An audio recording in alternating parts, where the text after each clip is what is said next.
அருட்பெருஞ்சோதி அருட்பெருஞ்சோதி தனிப்பெரும் கருணை அருட்பெருஞ்சோதி. எல்லா உயிர்களும் இன்புற்று வாழ்க, வள்ளல் மலரடி வாழ்க வாழ்க, கொல்லா விரதம் குவளை எல்லாம் ஓங்குக, நல்லோர் நினைத்த நலம் பெறுக, நன்றி நினைத்த எல்லோரும் வாழ்க இசைந்து. உலக மக்களே, அறிவார்ந்த அன்பர்களே, ஆண்மநேய ஒருமைப்பாட்டுடைய அன்பர்களே, அருட்பெருஞ்சோதி ஆண்டவருடைய திருவிளையாடலை பார்த்து கொண்டிருக்கிறோம். அருட்பெருஞ்சோதி ஆண்டவர் ஆதியும் அந்தமில்லா தோன்றிய இறைவன், சுயமாக தோன்றிய இறைவன்.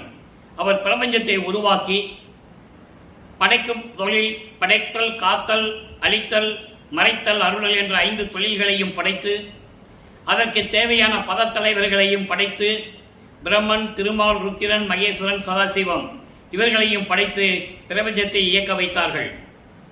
ஆனால் காலப்போக்கில் சமயங்களும் மதங்களும் மார்க்கங்களும் உருவாகிவிட்டன. 4 யுகங்களிலுமே, கிரேத யுகம், திரேத யுகம், துவாபர யுகம், கலியுகம், 4 யுகங்களிலுமே இந்த சமயங்களும் மதங்களும் மார்க்கங்களும் அதில் கூறப்பட்ட நெறிமுறைகளை பின்பற்றி கொண்டு அதை உருவாக்கிய தலைவர்கள் எல்லாம் தங்கள் தங்கள் கருத்துக்கு ஏற்றபடி, அவர்களுடைய விளக்கத்திற்கு ஏற்றபடி அந்தந்த சமயங்களுக்கும் மார்க்கங்களும் தலைவர்களை எல்லாம் உருவகப்படுத்தி ஆலயங்களை அமைத்து வழிபாட்டு முறைகளை அமைத்து மக்களை வழிபட செய்து விட்டார்கள். அப்போ அந்த யுகங்களுக்கும் காலம் முடிகிறது. அதன் பிறகு ஒளி யுகம் பிறக்கிறது, சதுர்யுகம். அந்த சதுர்யுகத்திலே இப்போ நம்ம சுத்த சன்மார்க்க காலத்தில் இருந்துகிட்டு இருக்கோம். அப்போ இந்த உலக மக்களுக்கு ஒரு ஆன்மீக வழி வேண்டும் என்பதற்காக சுத்த சன்மார்க்கத்தை அருட்பெருஞ்சாண்டவர் நிறுவி அதை தன் மகன் கையில் ஒப்படைத்து உலக மக்களை எல்லாம் சுத்த சன்மார்க்கத்தில் இணைத்து உலக மக்களெல்லாம் இன்புற்று வாழ வேண்டும் என்பதற்காகவே தன்னுடைய செல்வ பிள்ளையை ஒரு தாயின் வழியாக இந்த மண்ணுலகை வருவிக்க செய்தார் அருட்பெருஞ்சோதி ஆண்டவர். தன் மகனை வருவிக்க உற்ற பிறகு 8 ஆண்டுகள் வரையிலும் எந்த விதமான அருளையும் கொடுக்கவில்லை. அதாவது தன் மகனை வருவிக்க உற்றதுக்கு ஒரு தாயின் வயிற்றில் கருவாக அமைவதற்கு முன்னாலேயே அவர் எப்படியெல்லாம் திருவிளையாடல் செய்தார் என்பதை ஒவ்வொரு பாடலின் மூலமாக பார்த்து கொண்டிருக்கிறோம். தாயின் கருவறைக்கு வந்து சேர்ந்த பிறகு பிண்ட வடிவத்திலே இருக்கும்போது தனது மகன் கருவறையில் இருக்கும்போது கருவறை இருட்டாக இருக்கிறது என்று சொல்லும்போது வெளிச்சத்தை காட்டுகிறார். பசி என்று சொல்லும்போது கருவறைக்கு சென்று அவன் அருளமுதம் ஊட்டுகிறார். இப்படியெல்லாம் இறைவனுடைய திருவிளையாடல் நடந்து கொண்டிருக்கிறது. வருவிக்க ஊற்ற ஆண்டிலிருந்து 8 ஆண்டுகள் வரையிலும் எந்த விதமான அருளையும் தன் மகனுக்கு அவர் கொடுக்கவில்லை. அந்த 8 ஆண்டுகளும் நமது பிள்ளை பெருமானவர்களும் ஒரு மனநிலையில் இல்லாமல், அதாவது பாடசாலைக்கு செல்லாமல், யாரிடையும் கல்வி கற்க மனம் இல்லாமல் தன்னந்தனியாக இருந்து கொண்டிருக்கிறார். இதை பார்த்து அருட்பெருஞ்சாண்டவர் இனிமேல் தன் மகனை ஆட்கொள்ள வேண்டும் என்பதற்காக 9வது ஆண்டிலே தன் மகனை ஆட்கொள்ளுகிறார். இதை திருவெட்பாவிலே தெளிவாக கூறுகிறார். ஆண்டாறு 3 ஆண்டிலே ஆட்கொண்ட அருட்கடலை என்று சொல்லுவார். 6ஓடு 3வது ஆண்டிலே என்னை ஆட்கொண்டாய் என்று கூறுவார். ஆக அருட்பெருஞ்சாண்டவர் தன் மகனை ஆட்கொண்டது உறுதியாக பாடல்களிலே நமக்கு விளக்கமாக தெரிகிறது.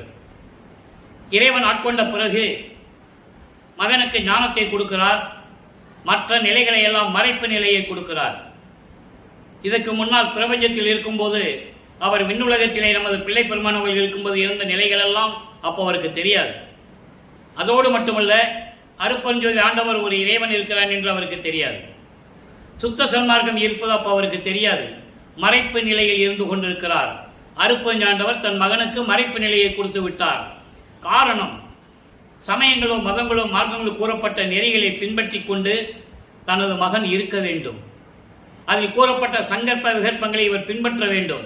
அதாவது திருநீறு பூசுவது, உத்திராட்ச மாலையை அணிந்து கொள்வது, சிவபெருமானை வழிபட்டு நமச்சிவாயா சிவாய நம என்று சொல்லுவது, அதன் பிறகு இந்த நிலை வேண்டாம் என்று சொல்லுவது, இந்த நிலைகளில் இருந்து கொண்டு தனது மகனை பக்குவப்படுத்துகிறார்.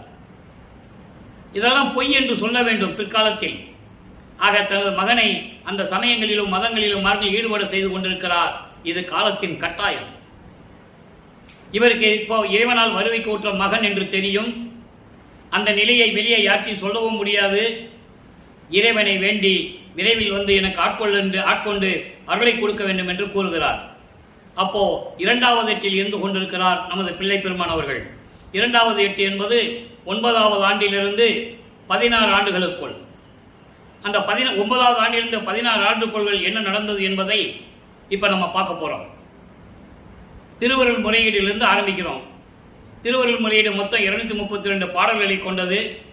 ஒவ்வொரு பாடலிலும் இறைவனுடைய நிலையையும், இந்த பிரபஞ்சத்தில் எப்படியெல்லாம் சிவபெருமான், அப்போ அவருக்கு சிவபெருமான் தான் தெரியும். சிவபெருமான் தான் சொல்லுவார். சிவபெருமான், தியாகராஜ பெருமான், சொக்கநாதன், நடராஜன், இப்படி தான் சொல்லிட்டு இருப்பார். இவங்களாம் ஒரு குரூப்பு, சைவ சமயத்தை சேர்ந்த ஒரு குரூப். அவங்க ஒவ்வொரு இடத்துலையும் ஒரு திருவிளையாடல் செய்யும்போது அங்கே ஒரு பேர் வந்துடும் சிவபெருமானுக்கு.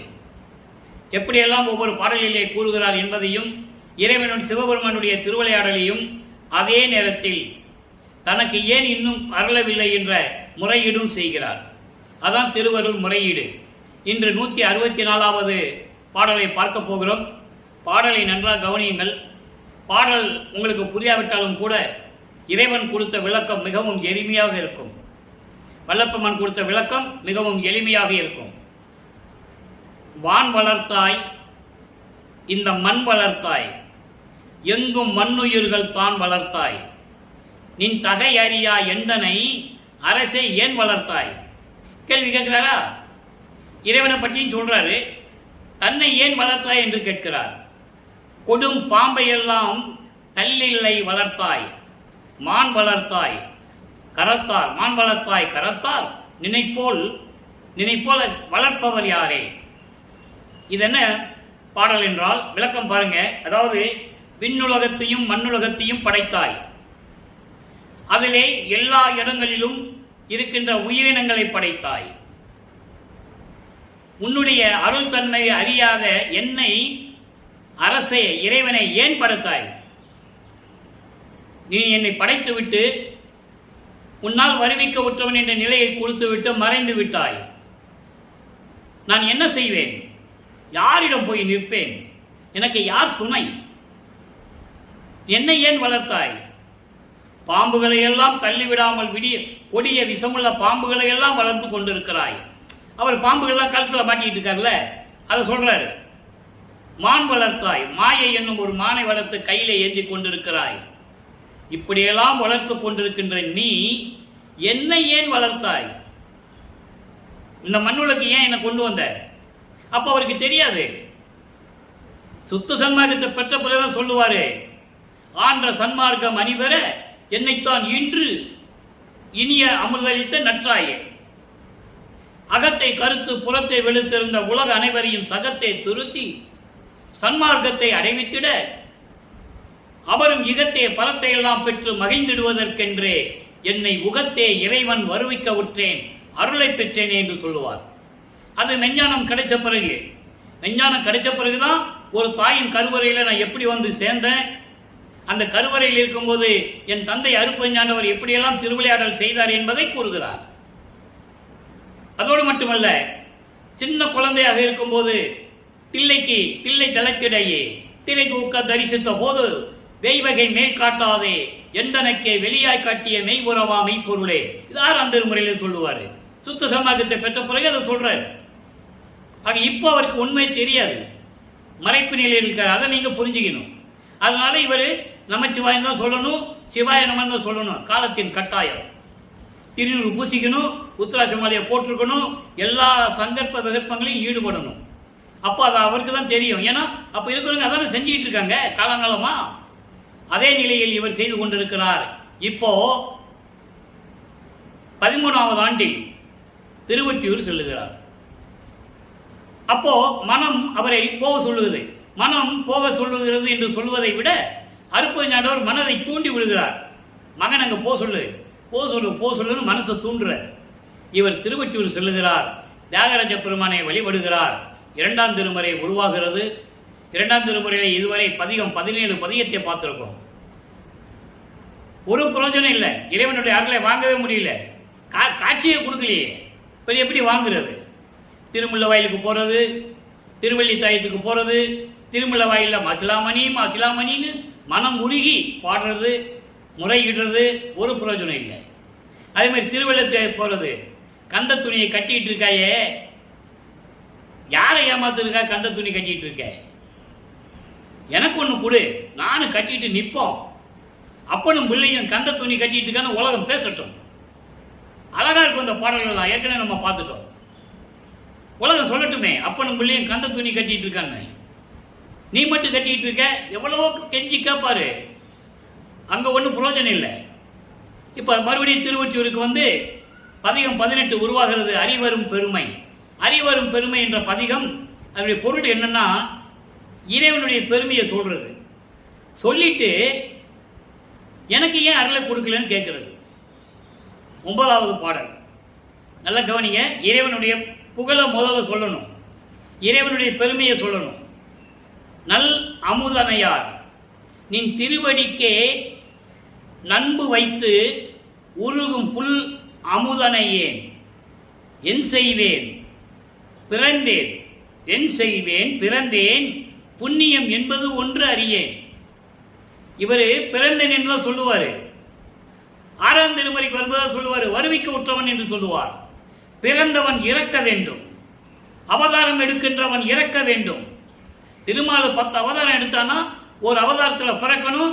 அந்த காலங்கட்டம் முடிஞ்ச உடனே, அந்த நோக்கம், அந்த செயல்பாடுகள் முடிஞ்ச உடனே இறக்கணும், திருப்பி பிறக்கணும். நல்லா புரிஞ்சுக்கணும் நீங்க.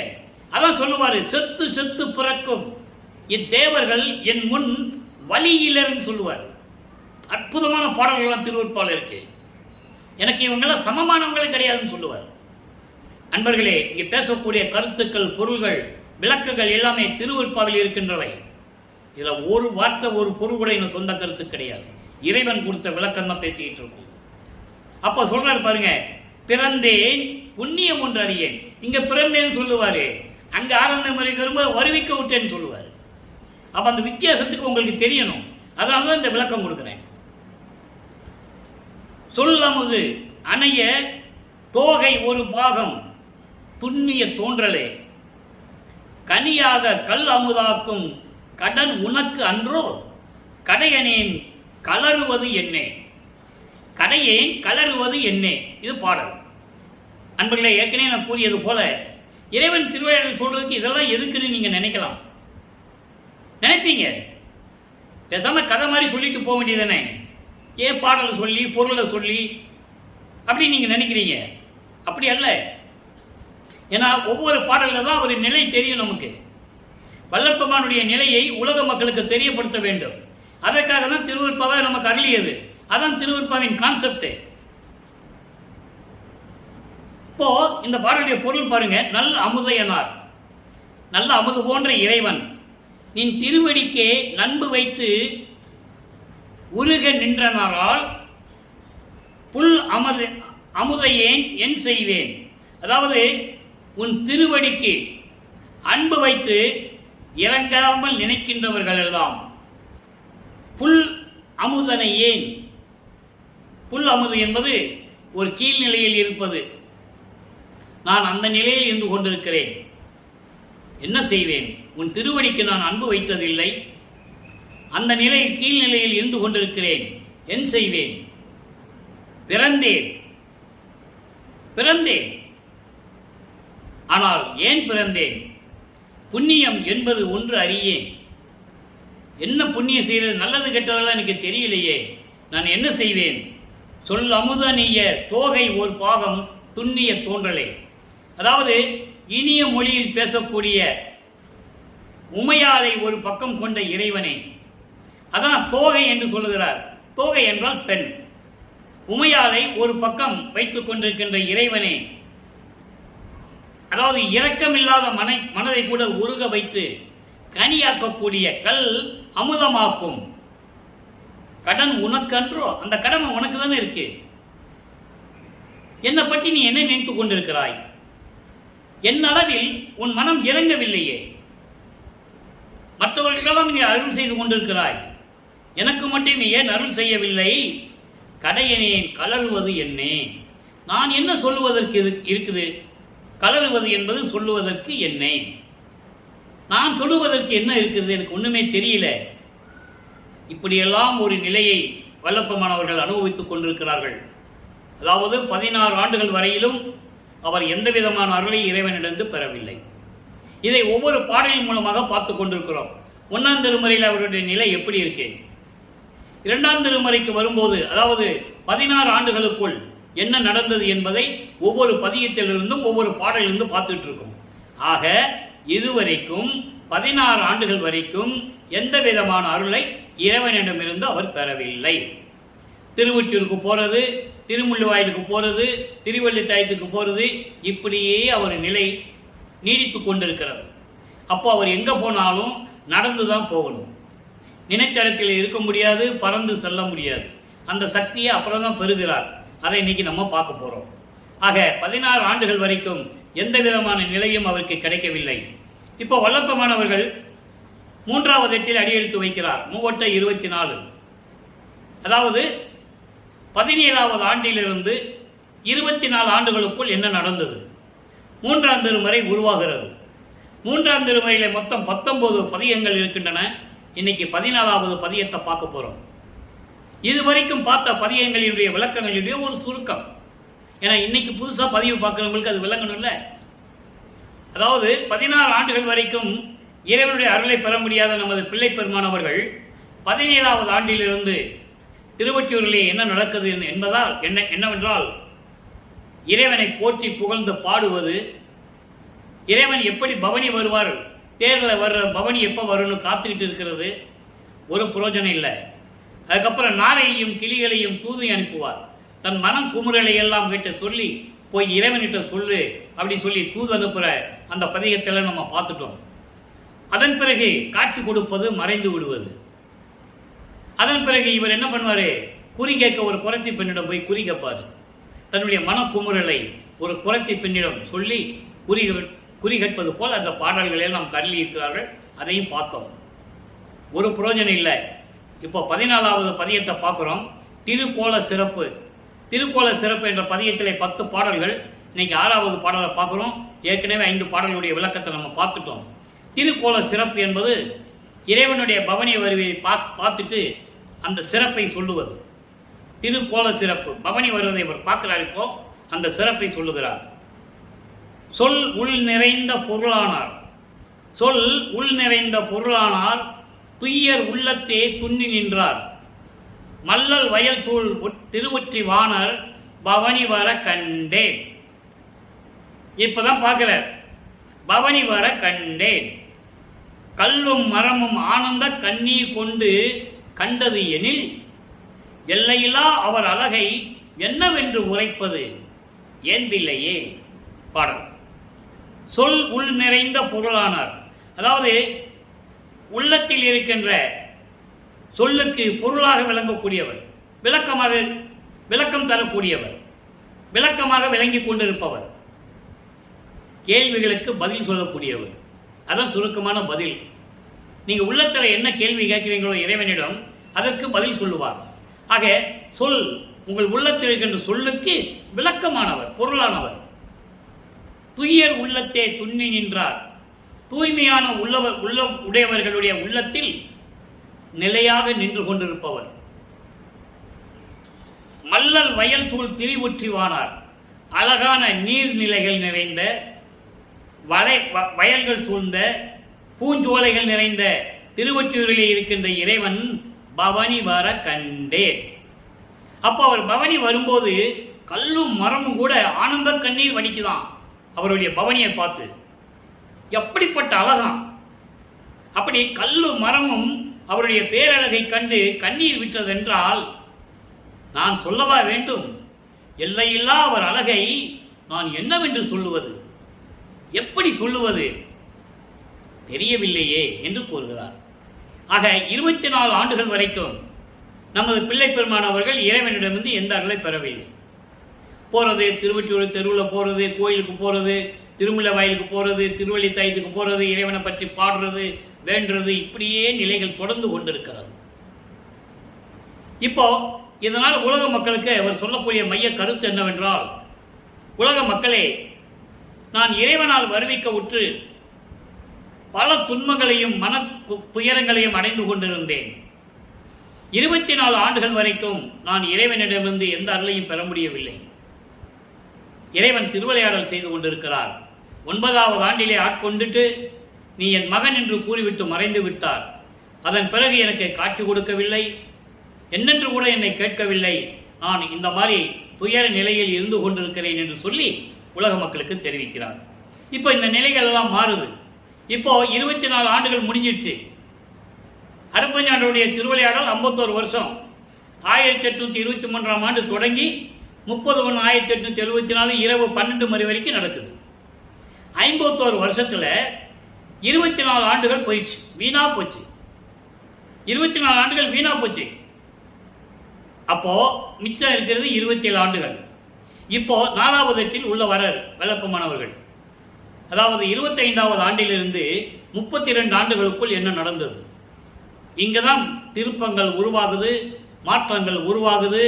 எப்படி இறைவன் தெருவழியாக நடந்து வந்து இவர் பூட்டின கதவை திறந்து எப்படியெல்லாம் அருளை கொடுக்கிறார் என்பதை தெளிவாக நமக்கு அருளி இருக்கிறார்கள்.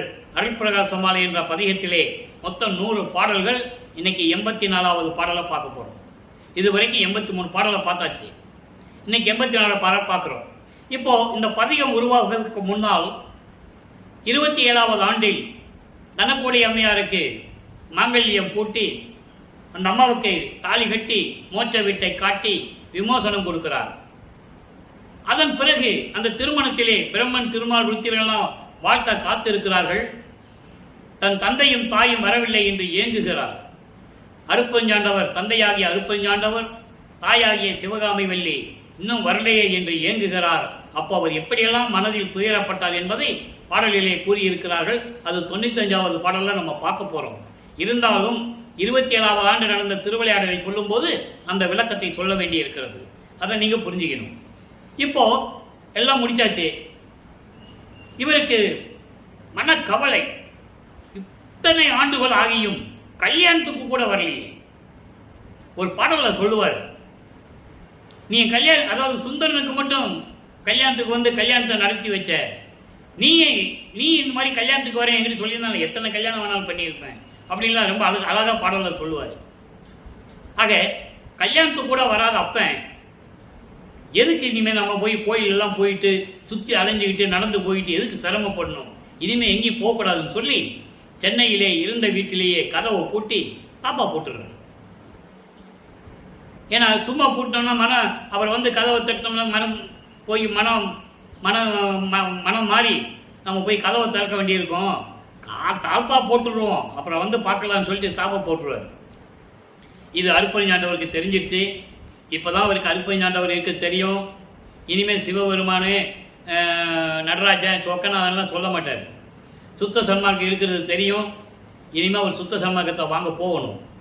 அப்போ அந்த நிலையில் இருக்கும்போது ஒவ்வொரு அருள் கொடையாக வந்து அருப்பஞ்சாண்டவர் கொடுப்பாரு. மகனுக்கு கொடுத்ததை பாடலில் சொல்கிறார், உலக மக்களுக்கு சொல்கிறார். இப்போ பாருங்க, மானினோடு மோகினியும் மாமாயையுடனே வைந்துவமும் ஒன்றினொன்று வதிந்து அசைத்தே ஊனினோடும் உயிரும் உணர்வும் கலந்து கலப்புறுமாறு உருவித்து பின் கர்ம ஒப்பு வரும் தருணம் தேனினோடு கலந்த அமுதன ருசிக்க இருந்த திருவடிகள். திருவடியை இவ்வளவு விளக்கமாக சொல்றார், வர்ணனையாக சொல்றார். திருவடிகள் வருந்த நடந்து அடியேன் பால் அடைந்து வானினொடும் விளங்கும் பொருள் ஒன்று எனக்கும் அளித்தாய் மன்றில் நடத்தரசே நின் மா கருணை வியப்பே. இது பாடல். இப்போ இறைவன் விண்ணுலகத்திலிருந்து திருவழியாக நடந்து வந்து கால் வலிக்க இரவிலே நடந்து வந்து மகனுக்கு எப்படி அருள் கொடையை கொடுக்கிறார் என்பதை பாடலில் சொல்லுகிறார். இந்த பாடலிலே விளக்கம் பாருங்க. மானினோடு மான் என்பது அசுத்த மாயை. மோகினி என்பது சுத்தா மாயை. இந்த 2 மாயைகளும் மாமாயை உடனே, மாமாயை என்று ஒரு மாயை இருக்குது. ஆணவம், கண்மம், மாயை, மாமாயை, துரோதை, 5 மலங்கள் உண்டு. இப்படி இந்த 2 மாயைகளும் அசுத்தமாயும் சுத்தாமாயும் சேர்ந்து மாமாயோட சேர்ந்துகிறது. சேர்ந்து வைந்துவம் என்பது விந்து நிலை. விந்து நிலை என்பது சிவம் நிலை. நாதம் என்பது சக்தி நிலை. விந்து என்பது அருள்நிலை. நாதம் என்பது சக்தி நிலை. அருளும் சக்தியும் சேர்ந்ததுதான் சிவம். இப்ப அந்த விந்து நிலையில் ஒன்றினொன்று வதிந்து அசைய, ஒன்னோடு ஒன்று பொருந்தி செயல்பட வைத்து, ஒன்னோடு ஒன்று பொருந்தி செயல்பட வைத்து, ஊனினோடும் உடம்போடும் உயிரோடும் உணர்வும் கலந்து கலப்பு உருமாறு, எல்லாம் கலந்து சேருமாறு சேர வைத்து, பின்னாலே கரும ஒத்துன வினைகள், சஞ்சீதம், பிராரத்தம், அகாமியம், இப்படி நிறைய ஊழ்வினைகள் எல்லாம் உண்டு. இவங்க எல்லாம் வருகின்ற தருணத்தில் இதெல்லாம் ஒன்ன சேர்த்துறார் இறைவன். அப்போ வினைகள் வந்து சேராது. அப்படிப்பட்ட திருவடிகள் கலந்து அமுதன ருசிக்க இருந்த திருவடிகள், தேனினோடு கலந்த அமுதன ருசிக்க இருந்த திருவடிகள் வருந்த நடந்து வந்து என்பால் அடைந்து, என்னிடம் வந்து அடைந்து மகனே என்று அழைத்து, வானினோடு விளங்கும் பொருள், வான் போன்று உயர்ந்து இருக்கின்ற ஒப்பற்ற நிலையில் சொல்ல முடியாத அளவுக்கு இருக்கின்ற ஒரு அருள் கொடையை எனக்கு கொடுத்தார். அந்த அருள் கொடை என்ன என்பதை இப்ப பின்னால பார்க்க போறோம். ஒவ்வொரு பாடலிலையும் அருட்பிரகாச மாலையில ஒன்று என்று தான் சொல்லுவார். சில இடங்களில் பொருள் என்று சொல்லுவார். அது வந்து ஒரு அருள் கொடை. அதனுடைய விளக்கம் 6ஆம் திருமுறையில் இருக்கும். அதான் நான் ஏற்கனவே சொல்ல விட கனெக்டிவிட்டி. 1ஆம் திருமுறையில் இருக்கிற பாடலுக்கு 6ஆம் திருமுறையில் விளக்கம் இருக்கும். இனிமே வரப்போகின்ற 2வது திருமுறையில் வருகின்ற பதியத்தில் பார்க்க போனீங்கன்னா மனதிடம் சொல்லுவது போல பாடல்கள் நிறைய இருக்கும். நெஞ்சோடு கூறல், நெஞ்சு அறிவுறுத்தல், இப்படியெல்லாம் நிறைய இருக்கும். அதனுடைய விளக்கம் 6ஆம் திருமுறையில் இருக்கும். தலைவனிடம் சொல்றது, நற்றாய் கூடுறது, செவிலிக்கு வந்து உரிமை கொடுக்கிறது, இதெல்லாம் இருக்கும். அது வரும்போது உங்களுக்கு அந்த பாடல் விளக்க நான் சொல்லுவேன். இப்போ அப்படி விளங்குகின்ற ஒரு அருள் கொடையை எனக்கு கொடுத்தார் என்று சொல்லுகிறார். ஆக அன்பர்களே, 32வது ஆண்டில்தான், 27வது ஆண்டிலிருந்து இந்த 32 ஆண்டுகளுக்குள்ளதான் எல்லாரையும் இறைவன் பெறுகிறார். நமது பிள்ளை பெருமானவர்கள் பெறுகிறார். இப்போ ஏமசித்தியை வாங்கிட்டாரு. ஏமசித்தி என்பது பொதுவாக சொல்லுவார்கள் பொன் செய்யக்கூடிய ஒரு சித்தி என்று சொல்லுவார்கள். அதுவும் இருக்கலாம். பொன் செய்கிற சித்தி ஒன்று அதில் சேர்ந்ததுதான். தத்துவ சித்தி இதோடு சேர்ந்து இருக்கும். அதாவது பறந்து செல்வது, நினைச்ச இடத்துல இருக்கிறது. இங்க இருப்பாரு, திடீர்னு அங்க விண்ணுலகத்தில் போய் இருப்பாரு. அந்த நிலையும் அப்போ வாங்கிட்டார் அவர். அந்த நிலையில் இருக்கும்போது இப்போ தனக்கொடி அம்மையாருடைய அந்த உலக பற்றையை நீக்க வேண்டும், உலகியல் வாழ்க்கையை விட்டு வர வேண்டும், உலக விடயங்களை நீக்க வேண்டும், மண்ணாசை, பெண்ணாசை, பொன்னாசை என்ற விடயங்களை நீக்க வேண்டும், சரிய கிரிய யோகம் என்ற 12 நிலைகளை விட்டுவிட வேண்டும். அதெல்லாம் சமயங்களையும் மதங்களையும் மார்க்கங்களையும் சார்ந்தது. இதை தான் சொல்லுவாரு, பன்மார்க்கம் கடந்த நின்று சின்னம்பிடி, 12 மேல் நின்று சின்னம்பிடி. இந்த 12 மார்க்கங்களை விட்டுட்டு 13வது நிலை, 12 மேல் என்பது 13வது நிலை. அதான் திரையோதச நிலை. நீங்க அகவல்ல படிச்சிருக்கலாம். திரையோதச நிலை 13வது நிலை ஞான சரியை, அதுதான் மரணமில்லா பெருவாழ்வு. அங்கதான் சுத்த சன்மார்க்கம் தொடங்குது. இப்போ எல்லா நிலைகளையும் இவர் விட்டுட்டு அவர் வந்து அருளை கொடுத்துட்டு போயிட்டாரு. எல்லா நிலைகளையும் விட்டுட்டு வெள்ளாடை அணிந்து முக்காடு போட்டு வல்லப்பமானவர்கள் எல்லா பற்றுகளையும் துறந்து விட்டு இப்போ வல்லப்பமானவர்கள் 5வது எட்டில் அடியெடுத்து வைக்கிறார். 33வது ஆண்டிலிருந்து 40 ஆண்டுகளுக்குள் என்ன நடந்தது? இப்போ சன்மார்க்கத்தை வாங்கணும். சன்மார்க்கத்தை வாங்குவதற்கு தத்துவங்களை கடந்து, அந்தங்களை கடந்து மேலே சென்று கொண்டிருக்கிறார். சுத்த சிவஞான வழிக்கு போகணும். அங்கே சத்தியஞான சபை இருக்கு. அங்கே சிங்காசனம் ஒன்று அமைத்திருக்கிறார்கள். மகனை எதிர்நோக்கி கொண்டிருக்கிறார் அருட்பெருஞ்சாண்டவர். இவர் கடந்து சென்று கொண்டிருக்கிறார். அங்கே மகனை வரவேற்று சிங்காசனத்திலே அமர்த்தி விண்ணுலகம் அறிய பிரமன், திருமால், ருத்திரன், மகேஸ்வரன், சதாசிவம் போன்ற பதத்தலைவர்கள், விண்ணோர் வேந்தன், இந்திரன், நாகாதிபர்கள், நாகர்கூட்ட தலைவர்கள், 18 கூட்டங்கள் உண்டு. தேவர்கள் கூட்டங்கள், சக்திகள், சத்தர்கள் எல்லாரும் முன்னிலையிலேயே தன் மகனுக்கு மணிமுடி சூட்டி சுத்த சன்மார்க்கத்தை கொடுத்து, சாகா கல்வியை கொடுத்து, அதை அருமையாக ஒரு பாடல சொல்லுவாரு. அன்பர்கள், இங்கே சொல்லக்கூடிய கருத்துக்கள் அத்தனையுமே திருவுருப்பாவில் இருக்கின்ற விளக்கங்கள். சாகா கல்வி எப்படி கற்றுக்கிட்டாராம்? நாகாதிபனும் நாராயணனும் நான்முகனும் நறுமுறுமெனவே ஞான அமுதம் அளித்தாய் நானும் உண்டு துண்ணவே சாகா கலையை பயிற்று தந்த தயவையை சாற்றலுக்கரிது என்று சொல்லுவார். இவருக்கு சாகா கல்வி கற்றுக் கொடுக்கும் போது எல்லாருமே வெளியில் நின்றுட்டு கோபமாக இருந்து கொண்டிருக்கிறார்கள். நறுமுறு நறுமுறுன்னு சொல்லுவார்.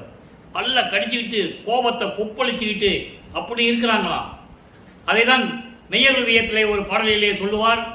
அடியனாக்கி பிள்ளையாக்கி நேயனாக்கியே அடிகளாக்கி கொண்டா என்னை அவலம் நீக்கியே படியுளோரும் வானுளோரும் இதை நோக்கியே பதியும் ஓரவாரார் என்பான் பரிவு தேக்கியே. முதலிலே வல்லற்பமானவர்களை அடியனாக தான் வைத்துக் கொண்டிருந்தார் விண்ணுலகத்திலே. அது ஒரு பாடலிலே சொல்லுவார். ஏனாதான் எனினும் யான் அம்மையின் அடியன் என அறிந்தேன் இதயம் மலர்ந்தேனே என்று சொல்லுவார். அதன் பிறகு பிள்ளையாக்கி செல்வப்பிள்ளை என்று பெயரிட்டு வளர்த்துக் கொண்டிருக்கிறார் அங்கே. அதன் பிறகு நேயனாக்கினாய் பூலோகத்திற்கு அனுப்பி எனக்கு எல்லா உயிரிழத்திலும் நண்பனாக்கினாய். அதன் பிறகு அடிகளாக்கி கொண்டாய் என்னை அவலம் நீக்கியே. அடிகளாக்கி கொண்டாய் என்பது உன்னோடு சேர்த்து கொண்டாய். அடிகளார் என்பது இறைவனோடு சேர்ந்தவன் தான் அடிகளார். இப்ப சொல்றவங்களா அதெல்லாம் வேற. உலகியல்ல அந்த அடிகளார் இந்த அடிகளார் சொல்லுவாங்க. அது அவங்களா வச்சுக்கிட்டது. அடிகளார்னா உங்களுக்கு என்ன அர்த்தம்னே தெரியாது. அடிகளாக்கி கொண்டாய் என்னை அவலம் நீக்கியே. அவலம் என்பது ஒரு இடத்துல சொல்லுவார். அதான் நான் ஏற்கனவே சொன்னேன், ஒவ்வொரு பாட்டுக்கும் ஒரு கனெக்டிவிட்டி உண்டுன்னு. இந்த அவலத்துக்குன்னு ஒரு பாட்டு இருக்கு. 7 உலக அவத்தை விட்டு நீங்கினேன் மேல்நிலை உயிர் உயிர் ஊழிதோறும் ஊழி உயிர் தழைத்து ஓங்கின ஆலியானும் அயனும் அதிசயக்க என்னுள் வாழி அருப்பெருஞ்சோதி மன்னருளே. தெளிவா சொல்லுவார். ஏனென்றால் அது ஏன் சொல்றாரு? பள்ளி அதாவது திருப்பால் பள்ளி பால்கடலிலே பள்ளி கொண்ட திருமாலும் பிரம்மனும் என்னை பார்த்து அதிசயமாக பார்க்கிறார்கள். காரணம், நான் பிரம்மனால் படைக்கப்பட்டவன் அல்ல, திருமாலால் காக்கப்படுவன் அல்ல, என் தந்தை அருப்பஞ்சோதி ஆண்டவனுடைய அருளால் உருவாக்கப்பட்டவன் என்று கூறுகிறார். 7 உலக அவத்தை என்பது அகவலிலே கூறுவார். ஊர்வன பரப்பன உருவன நடப்பன ஆறுற காத்தல் அருப்பெருஞ்சோதி. ஊர்ந்து செல்லக்கூடிய உயிரினங்கள், பறந்து செல்லக்கூடிய உயிரினங்கள். உருவன என்பது தாவரங்கள். நடப்பன நடந்து செல்லக்கூடிய உயிரினங்கள். இது தவிர அசுரர்கள், தேவர்கள், மனிதர்கள். இந்த 7 உலக அவத்தை விட்டு நீங்கினேன், பிறப்பு இறப்பை நீக்கிவிட்டேன் என்று சொல்லுகிறார். இதுக்கு ஒவ்வொரு யுகத்திலேயும் நான் இருந்தேன் என்று சொல்கிறார். அதை நீங்க புரிஞ்சுக்கணும். என்னமோ பூலோகத்தில் ராமையா பிள்ளைக்கும் சின்னியாமருக்கு மட்டும் பிறந்தாருன்னு நீங்க நினைச்சிட்டு இருக்கீங்க. மக்கள்கிட்ட அதை சொல்லிக்கிட்டு இருக்காங்க. இது வரைக்கும் 152 வருஷமா இன்றைய பகல் வரை சொல்லிட்டு இருக்காங்க. இப்படியெல்லாம் இல்லை. அவர் ஒவ்வொரு யுகத்திலும் இருந்தவர் என்பதை பல பாடல்களிலே கூறுகிறார். ஊழிதோறும் ஊழி உழப்பராது ஓங்கி வாழி என்று எனக்கு வைத்த நன்னிதியே. ஊழிதோறு ஊழி உளவினும் அழியா உடம்பை அளித்தனன் என்று சொல்லுவார். அப்படிப்பட்ட இறைவன் நமது இறைவன் வல்லப்பெருமானவர்கள். இப்ப இந்த நிலைகள் எல்லாம் மாறுகிறது. சுத்த சன்மார்க்கத்தை வாங்கியாச்சு. தந்தை சொல்லுகிறார், பூலோகத்திற்கு சென்று வா மகனே, அங்க மீட் பண்ணிக்கலாம், அங்க சந்திச்சுக்கலாம் சொல்லிட்டாரு. இவர் பூலோகத்துக்கு வந்துட்டார். இப்ப வந்த உடனே அவருடைய நிலையை, கடவுளுடைய நிலையை தாய்க்கு சொல்லுவது போல, தலைவன் செயலை தாய்க்கு உரைத்தல். தலைவி என்பது வல்லற்பமானவர்கள், தலைவன் அருப்பெருஞ்சோதி ஆண்டவர். தாய்க்கு உரைத்தல் என்பது இந்த உலகிற்கு சொல்லுவது. பாடலை முதல்ல கவனிங்க, அப்புறம் விளக்க அருமையா இருக்கும். மரப்பற்ற நெஞ்சிடை வாழ்கின்ற வள்ளல், மலப்பற்று அறுத்தவர் வாழ்த்தும் மணவாளர், சிறப்பு உற்ற மங்கையர்தமோடு நான் தான் சிற்றம்பலம் பாடி சொல்கின்ற போது புறப்பற்று அகற்ற தொடங்காதே பெண்ணே, புலை அகப்பற்றை அறுத்தாய், நினக்கே இறப்பற்றது என்கின்றார் என்னடி அம்மா, என் கைப்பிடிக்கிறார் என்னடி அம்மா. பாடல் எவ்வளவு அருமையான பாடல் தெரியுமா? அதுக்கு விளக்கம் என்ன சொல்றாரு? உலக மக்களுக்கு சொல்றாரு. தலைவனை பற்றி உலக மக்களுக்கு சொல்லுது. தன்னை பற்றியும் சொல்லணும், இறைவனை பற்றியும் சொல்லணும். அதான் இது பாட்டுடைய கான்செப்ட். இப்ப பாருங்க, இறைவனின் மறப்பு இல்லாத மனதில், அதாவது எப்பவுமே இறைவனை நினைத்துக் கொண்டிருக்கின்ற, அவருடைய உள்ளத்திலே வாழ்ந்து கொண்டிருக்கின்ற இறைவன் அருப்பெருஞ்சோதி ஆண்டவர். எந்நேரமும் மகாமந்திரத்தை சொல்லிட்டு இருக்காங்கல்ல, என்னை போல ஊழியர்கள், அடிமைகள், வள்ளலார் அடிமைகள், ஊழியர்கள், அவங்க மனசுல என்னைக்குமே வளர்க்குமான் இருப்பார். அதோடு மட்டுமல்ல, மலப்பற்று அறுத்தவர் வாழ்த்து மலப்பற்று, ஆணவம், கண்மம், மாயை, மாமாயை, துரோதை என்ற மலப்பற்றுகளை நீக்கியவர்கள் வணங்குகின்ற இறைவன். அப்படிப்பட்டவர் என்னுடைய மணாளர் என்று சொல்லுவார். ஏன்னா தலைவனை சொல்லும்போது தன்னுடைய கணவர் என்று சொல்ல வேண்டும். அதான் மணாளர் என்று சொல்லுகிறார். வேற ஒன்றும் இல்லை. மணாளர் என்பது அருட்பெருஞ்சோதி ஆண்டவர். அப்படிப்பட்ட இறைவன் நானும் சில பெண்களும் சேர்ந்து தன்னை தலைவியாக உருவகப்படுத்தியதனால் பெண்கள் என்று சொல்லுகிறார். ஆனால் அதனுடைய விளக்கம் என்னவென்றால், நானும் சுத்த சன்மார்க்கத்தை சேர்ந்த அன்பர்களும் சேர்ந்து இறைவனை பற்றி நாங்கள் பாடி இருக்கும்போது இறைவன் வந்து புறத்திலே இருக்கிறதை மட்டும் நீ நினைத்துக் கொண்டிருக்கிறாய், அகத்திலே இருக்கின்ற அந்த பற்றை நீக்க வேண்டும் என்று சொல்லுவார். அதான் சொல்வாரு, புலை அகப்பற்றை அறுத்தாய், நீக்கிவிட்டாய், அதனால் நீ மரணமில்லா பெருவாழ்வை பெற்று விட்டாய். எப்படி சொல்ற பாருங்க, இறப்பற்றது என்கிறார் என்னடி அம்மா, என் கைப்பிடிக்கிறார் என்னடி அம்மா. கைப்பிடிக்கிறார் என்பது கலந்து கொண்டார், கட்டி அணைத்துக் கொண்டார். அப்படிப்பட்ட இறைவன் மலங்களை நீக்கியவர் வாழ்த்துகின்ற வணங்குகின்ற இறைவன் நானும் சுத்த சன்மார்க்க அன்பர்களும் விவாதித்துக் கொண்டிருக்கும் போது சிற்றம்பலர் இறைவனை பற்றி பாடி நாங்கள் நடந்து சென்று கொண்டிருக்கும் பொழுது, அதை செல்கின்ற போதுன்னு சொல்லுகிறார். அப்படியெல்லாம் நாங்கள் பாடி சென்று கொண்டிருக்கும் போது இறைவன் வந்து, புறப்பற்றையே நீ பேசிக் கொண்டிருக்கிறாயே, நீ அகப்பற்றையே நீக்கிவிட்டாய், அகப்பற்றையே நீக்கிவிட்டாய், அதனால் நீ மரணமில்லா பெருவாழ்வை பெற்று விட்டாய் என்று என்னை அணைத்துக் கொண்டார் என்று உலக மக்களுக்கு தெரிவிக்கிறார். ஆக இதுவரையிலும் எந்த அருளை பெற முடியாத நமது பிள்ளை பெருமானவர்கள் 6ஆம் திருமுறைக்கு வரும்போது தன்னுடைய செயலையும் இறைவன் எப்படியெல்லாம் திருவிளையாடல் செய்தார் என்பதையும் பாடல் மூலமாக தெரிவிக்கிறார்.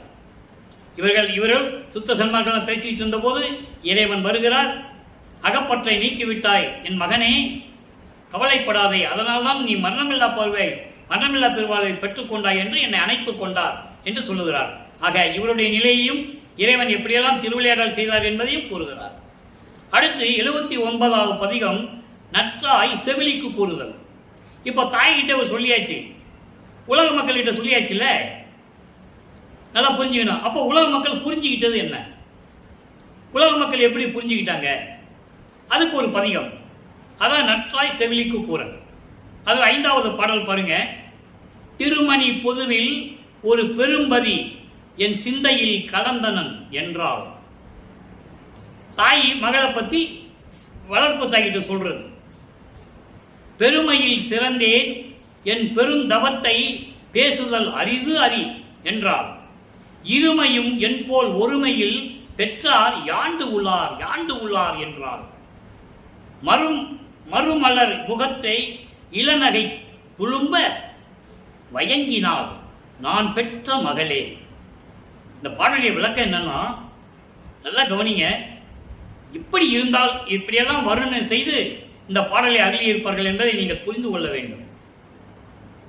திருமணி பொதுவு என்பது சுத்த சிவஞான வெளியில் பல வெளிகளை கடந்து பரவெளி, பரம்பரவெளி, பராபரவெளி, பெருவெளி, பெருசுகவெளி இதெல்லாம் கடந்து சுத்த சிவஞான வெளியிலே இருக்கின்ற திருச்சிற்றம்பலத்திலே இருக்கின்ற சத்திய ஞான சபையில், அங்க சத்திய ஞான சபையில் ஒரு பெரும்பதி அதான் அருட்பெருஞ்சோதி ஆண்டவர் என் உள்ளத்தில் கலந்து கொண்டார்.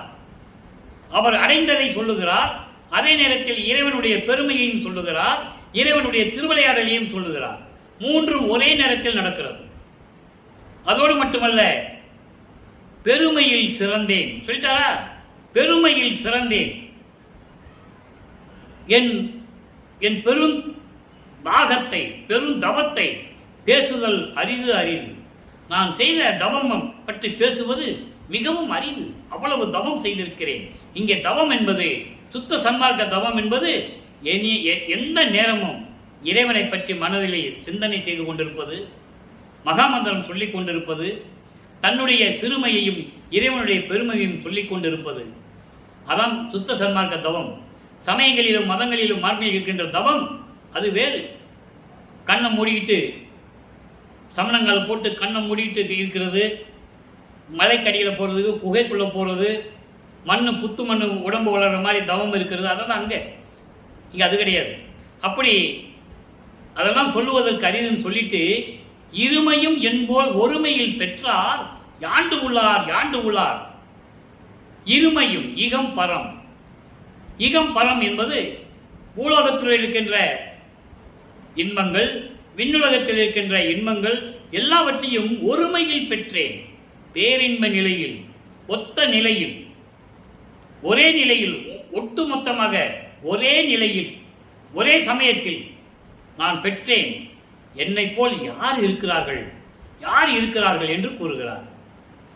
மறுமலர் முகத்தை இளநகை துளம்ப வயங்கினால் நான் பெற்ற மகளே.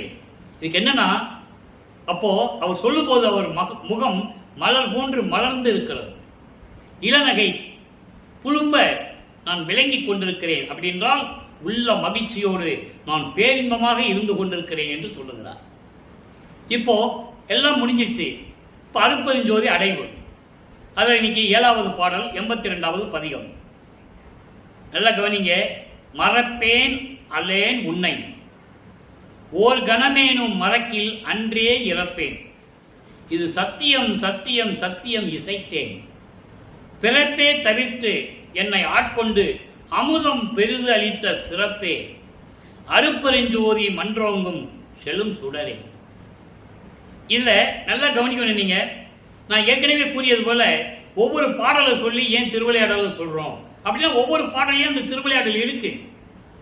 இப்ப என்ன சொல்றாரு பார்த்தீங்களா? எப்படி திருவிளையாடல் செஞ்சு அருளை கொடுத்தான்னு சொல்றாரு. இவருடைய நிலையும் சொல்றாரு.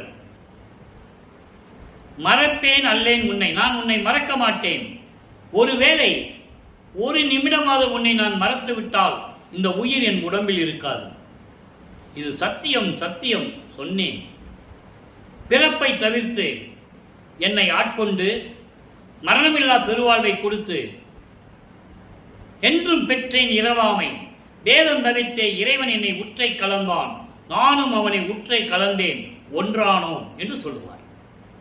அதே போல பிறப்பையெல்லாம் தவிர்த்து என்னை ஆட்கொண்டு அமுதம் பெரிது அளித்த இறைவனுடைய திருவிளையாடல் வந்து பிள்ளைக்கு மகனுக்கு அமுதம் கொடுக்கிறார். அமுதம் கொடுத்த சிறப்பே, அருட்பெருஞ்சோதி மன்றோங்கும் செழுஞ்சுடரே. சத்தியஞான சபையிலே அருட்பெருஞ்சோதியாக இருந்து கொண்டிருக்கின்ற செழும் சுடரே என்று கூறுகிறார். இப்ப அடிமை பேர் அடுத்த நிலைக்கு வரார். அடுத்த நிலைக்கு வரும்போது இறைவன் திருவடிக்கு அடிமையாயிட்டா அதனுடைய பாக்கியம் எப்படி இருக்கும்? அடிமை பேரு 6வது பாடல். நல்லா கவனிங்க. மான் முதலா உள்ள வழக்கு எல்லாம் தீர்த்து இறைவனுடைய திருவிளையாடலையும் சொல்றாரு. அதே நேரத்தில் இவர் எப்படியெல்லாம் அதை நீக்கினாருன்னு சொல்றாரு. நல்லா புரிஞ்சுக்கணும். நீங்க 2 in 1 மாதிரி இது. மான் முதலா உள்ள வழக்கு எல்லாம் தீர்த்து. மான் முதல் வழக்குன்னா மாயை முதல், அதாவது ஆன்மம், கண்மம், மாயை, மாமாயை, குரோதை போன்ற மாயைகளை எல்லாம் தீர்த்து, முழுவதுமாக தீர்த்து அருளி தான் முதலாய் என் உள்ளமே சார்ந்து அமர்ந்தான். ஆக இறைவனுடைய திருவிளையாடல் சொல்றாரா? இவற்றையெல்லாம் நீக்கிவிட்டு அவரே வந்து என் உள்ளத்தில் கலந்து அவரே அமர்ந்து கொண்டார். தேன் முதலா தித்திக்கும் பண்டமெல்லாம் சேர்ந்து ஓங்கும் என் சிந்தனையில் தித்திக்கும் அம்பலத்தான் தேர்ந்து. அதாவது தேன் முதல் இனிக்கக்கூடிய பொருள்களெல்லாம் ஒன்றா சேர்த்தா எப்படி இனிக்கும், எப்படி தித்திக்கும், அதுபோன்று என் உள்ளத்தில் இருந்து கொண்டு என் சிந்தனையில், உள்ளத்தில், அறிவினில் இருந்து கொண்டு தித்திக்கும் அம்பலத்தான் தேர்ந்தென்றால் அவர் என்னோடு சேர்ந்து, என்னோடு சேர்ந்து தேன் போன்ற இனிப்புகள் எல்லாம் முதல்ல சேர்த்துட்டோம்னா எவ்வளவு தித்திக்கமாக இருக்குமோ அதே போன்று என் உள்ளத்தில் சேர்ந்து தித்தித்துக் கொண்டிருக்கிறார். தெளிவா சொல்லிட்டாரு. அடுத்து பாருங்க, திருவருள் பேரு. இப்ப அடிமை பேரை சொல்லியாச்சு. இப்ப திருவருள் பேர் சொல்லணும். அடிமை பேர் என்பது நான் ஏற்கனவே கூறியது போல இறைவனுக்கு அடிமையாகிவிட்ட பிறகு அந்த பாக்கியம் எப்படி இருக்கும் அது. இது திருவருள் பேரு, இறைவனுடைய திருவருளுடைய பாக்கியம் கிடைத்தா எப்படி இருக்கும்? 85வது பதிகம் 1வது பாடல் நல்லா பாருங்க. சீர் விளங்கும் சுத்த திருமேனிதான் தரித்து, சீர் விளங்கும் சுத்த திருமேனிதான் தரித்து, பார் விளங்க நான் படுத்த பாயலிலே தார் விளங்க வந்தாய், என்னை தூக்கி மற்றொரு சார் வைத்தனையே எந்தாய் என் உள்ளம் அறியேன். அதாவது இவர் ஒரு இடத்துல படுத்திருக்கிறார். அப்போ இறைவன் திருவிளையாடல் செய்கிறார், மகனுக்கு காட்சி கொடுத்து திருவிளையாடல் செய்கிறார். இவர் ஒரு இடத்துல பாயில படுத்திருக்கிறார், ஒரு கிழிஞ்ச பாயோ ஏதோ ஒரு பாயில படுத்திருக்கிறான்னு வச்சுக்கோங்க. அப்ப இறைவன் வருகிறார். எப்படி வராராம்? சீர் விளங்க சுத்த திருமேனி தரித்து, அருளோடு விளங்கக்கூடிய சுத்த தேகத்தோடு என் முன் அருளி, இந்த மண்ணுலகம் போற்றும்படி, இந்த பூலோகம் போற்றும்படி நான் ஒரு பாயிலே படுத்திருந்த போது ஒரு மலர் அணையை, ஒரு மலர் படக்கையை ஏற்படுத்தி, எப்படி சொல்றாரு பாருங்க.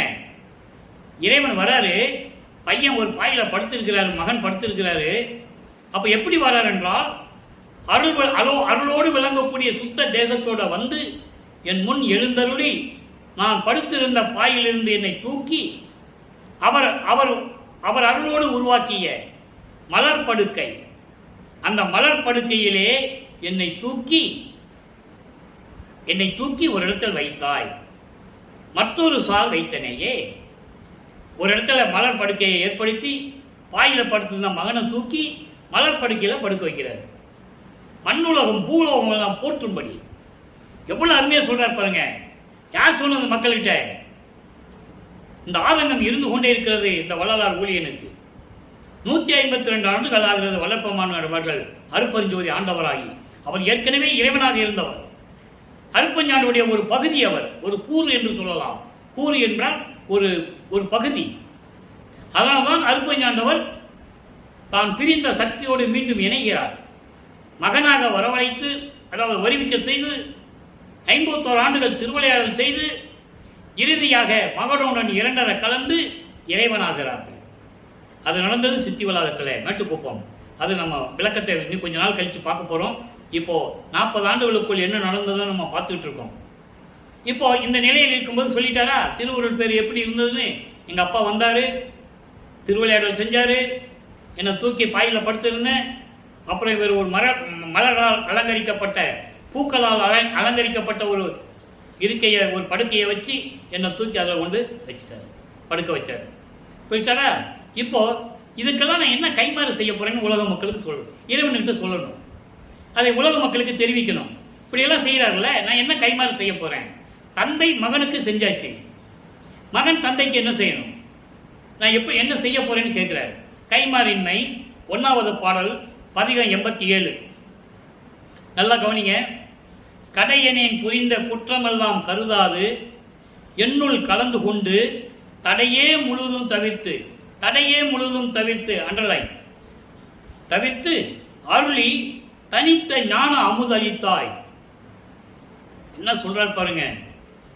ஞான அமுதம் அளித்தாய், புடையை இருத்தி அருள் சித்தி பூவைதனையும் புணர்த்தி அருள் கொடையை கொடுத்தாய், நிந்தனக்கு கைமாறு ஏது கொடுப்பேனே. ஆக இறைவனை திருவிளையாடலையும் சொல்றாரு. நல்லா கவனிக்கணும் நீங்க. திருவிளையாடலையும் சொல்றாரு, தான் பெற்றதையும் சொல்லுகிறார். இப்போ என்ன சொல்றாருன்னா, இந்த கடையனை தன்னை தாழ்த்திக் கொள்கிறார். எதுக்குமே உபயோகப்படவன் நான் புரிந்த குற்றங்களை எல்லாம். அவர் என்ன குற்றம் செஞ்சாரு? சமயங்களிலும் மதங்களிலும் மார்க்கங்களில் இருக்கும்போது எதுவுமே தெரியாம அதனுடைய நெறியலை பின்பற்றி கொண்டிருந்தேனே. திருநூறு பூசி விட்டுருந்தேன், உத்தராட்சி கட்டை போட்டிருந்தேன். இதெல்லாம் சுத்த சன்மார்க்கத்தை கொடுக்கும்போது அந்த குற்றங்களை எல்லாம் தவிர்த்து நீக்கி மன்னித்து, அது ஒரு பாடலில் சொல்லுவாரு. இவர் தந்தைகிட்ட சொல்லுவாரு, நான் இப்படியெல்லாம் செஞ்சிட்டேன்னு சொல்லுவாரு. நீ செய்யவில்லை, நான் செய்ய வைத்தேன் என்று சொல்லுவார். பாடல் உண்டு. நீ செய்யல மகனே, நான் செய்ய வைத்தேன், உன் மீது குற்றம் இல்லை, உன்னை ஏற்றுக்கொண்டோம் என்றெல்லாம் சொல்லுவார். அந்த நிலையில் எல்லா குற்றத்தையும் மனதில் வைத்துக் கொள்ளாமல், மனதில் எண்ணாமல், நினைக்காமல், என்னுள் கலந்து கொண்டு தடையை முழுவதும் தவிர்த்து. என்ன தடை? சமயங்கள், மதங்கள், மார்க்கங்களுடைய தடை. சுத்த சன்மார்க்கத்துக்கு அதான் தடை. எல்லாமுடைய அருப்பெருஞ்சோதி அற்புத கடவுளே, இது தொடங்கி எக்காலத்தும் சுத்த சன்மார்க்கத்தின் முக்கிய தடைகளாகிய சமயங்கள், மதங்கள், மார்க்கங்கள் என்பவற்றின் ஆச்சார சங்கற்ப விகற்பங்களும் வருணம், ஆசிரமம் போன்ற உலகாச்சார சங்கற்ப விகற்பங்களும் எங்கள் மனதில் பற்றா வண்ணம் அருள் செய்தல் வேண்டும். அதை தான் இங்க சொல்றாரு, தடையை முழுவதும் தவிர்த்து. ஏன்னா சுத்த சன்மார்க்கம் ஒரு தனி மார்க்கம், எதையும் சாராத மார்க்கம். இங்க இருக்கிறவங்க பேசுறவங்க எல்லாம் என்ன சொல்றாங்கன்னா, படிப்படியாக தான் வரணும், அதனால அங்கிருந்தே வாங்க. அதுக்குள்ள அவன் செத்து போவான் சுத்த சன்மார்க்கத்தை தெரியாம. இவர் என்ன சொல்றாரு, நேரடியாக வர சொல்றாரு, அதெல்லாம் வேண்டான்றாரு. அதை மக்கள்கிட்ட சொல்றதுக்கு யாருக்கு துணிவு இல்லை, தைரியம் இல்லை. நான் சொல்லுவேன், நான் இறைவனால் ஆட்கொள்ளப்பட்டவன், வள்ளலார் ஊழியன். இறைவனுடைய கொள்கையை அடி பிறடாமல் திருவொற்பால் இருக்கிறது அப்படியே சொல்லுவேன். சுத்த சன்மார்க்கம் தனி மார்க்கம். அப்படி என்ன தனி மார்க்கம் இது? கொலையும் கொலையும் தவிர்க்க வேண்டும், மாமிசத்தை சாப்பிடக்கூடாது, உயிர்களை கொல்லக்கூடாது, உருவ வழிபாடு கூடாது, ஜோதி வழிபாடு, மண்ணகல் விளக்கிலே ஜோதி ஏற்றி அருப்பெருஞ்சோதி அருப்பெருஞ்சோதி தனிப்பெருங்க அருப்பெருஞ்சோதி மகாமந்திரம் சொல்லணும். அவ்வளவுதான், பெரிய விஷயமே இல்லை. அதை தான் சுத்த சன்மார்க்கம் சொல்றோம். சமயங்களும் மதங்களும் மார்க்கங்களும் முரண்பாடுகள் உண்டு.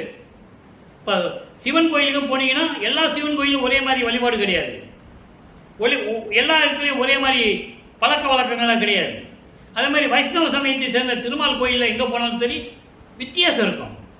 ஆனால் சுத்த சன்மார்க்கத்துக்கு வந்தீங்கன்னா, சத்தியஞான சபைக்கு நீங்கள் வந்தீங்கன்னா பாருங்க, தீபம் மட்டும்தான் இருக்கும், செலவே கிடையாது, தரிசனத்துக்கு ஸ்பெஷல் டிக்கெட் கிடையாது, பூ மாலை வாங்கிட்டு போக வேண்டியதில்லை, அர்ச்சனை பண்ண வேண்டியதில்லை, அபிஷேகம் பண்ண வேண்டியதில்லை, ஒரு பைசா செலவு கிடையாது. பக்கத்திலே தர்மசாலை, பசிக்கு சாப்பாடு, அருளுக்கு சத்தியஞான சபை. எவ்வளவு அற்புதம் பாருங்க. இறைவன் கட்டினது சத்தியஞான சபை, மனிதனால்களால் உருவாக்கப்பட்டது அல்ல. மற்ற கோயில்கள், எந்தெந்த பெரிய கோயில் இருந்தாலும் சரி, மசூதிகள், சர்ச்சுகள் எது இருந்தாலும் அவங்க சமயத்தை சேர்ந்தவங்க கட்டினது, மதங்களை சேர்ந்தவர்கள் கட்டினது. சத்தியஞான சபை இறைவனை கட்டினது, அதான் வள்ளல் பெருமானவர்கள்.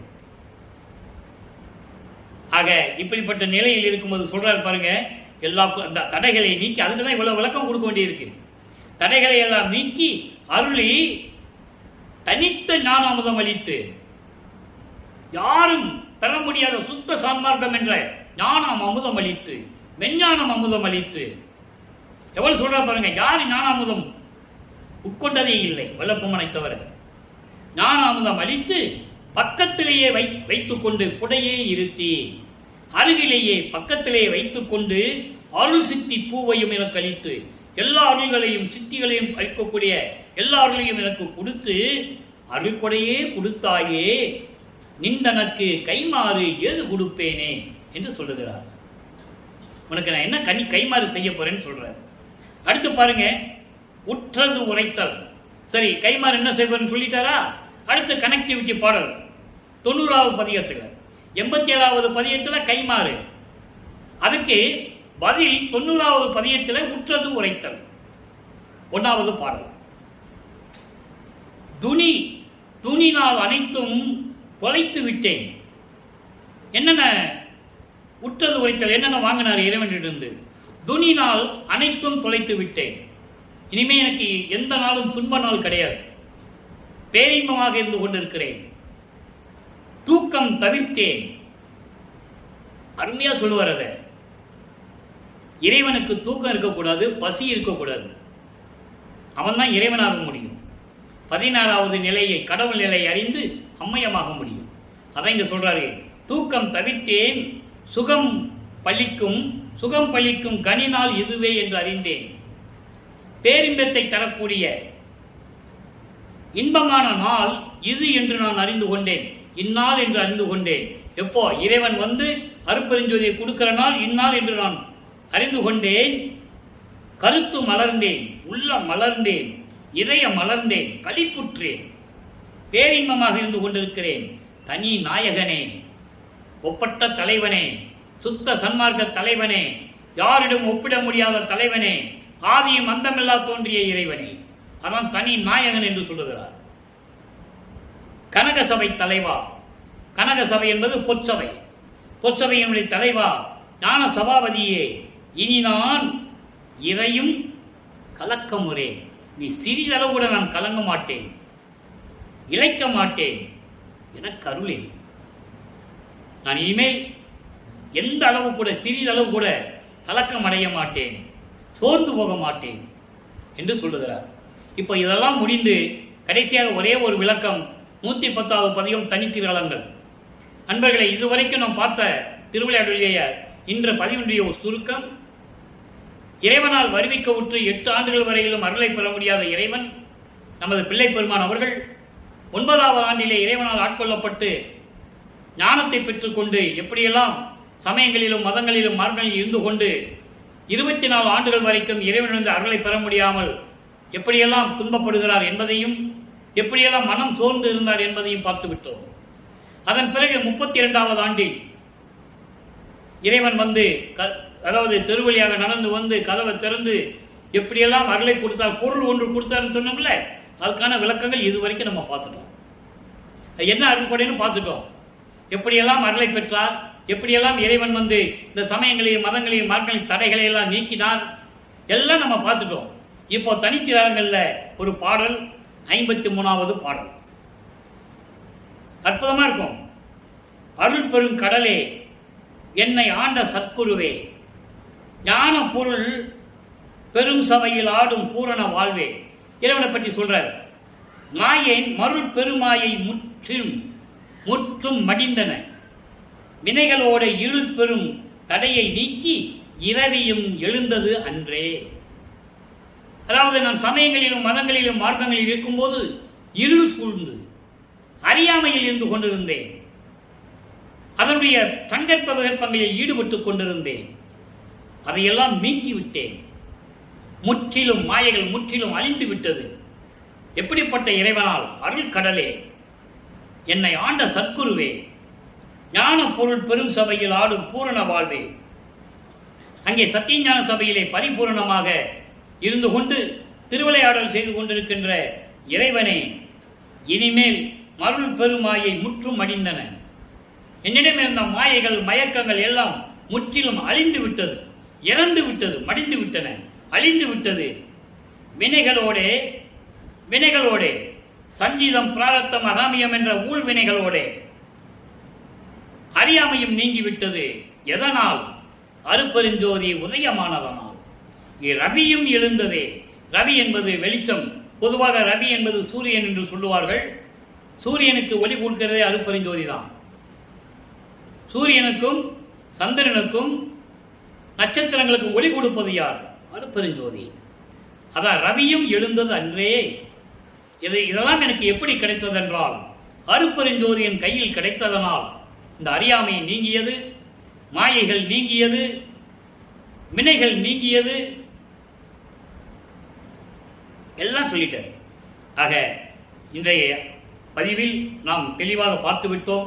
எப்படியெல்லாம் இறைவன் திருவிளையாடல் செய்து தன் மகனுக்கு அருளை கொடுத்தார் என்பதையும் விளக்கமாக ஒவ்வொரு பாடலிலிருந்தும் ஒவ்வொரு பதியத்திலிருந்து பார்த்து விட்டோம்.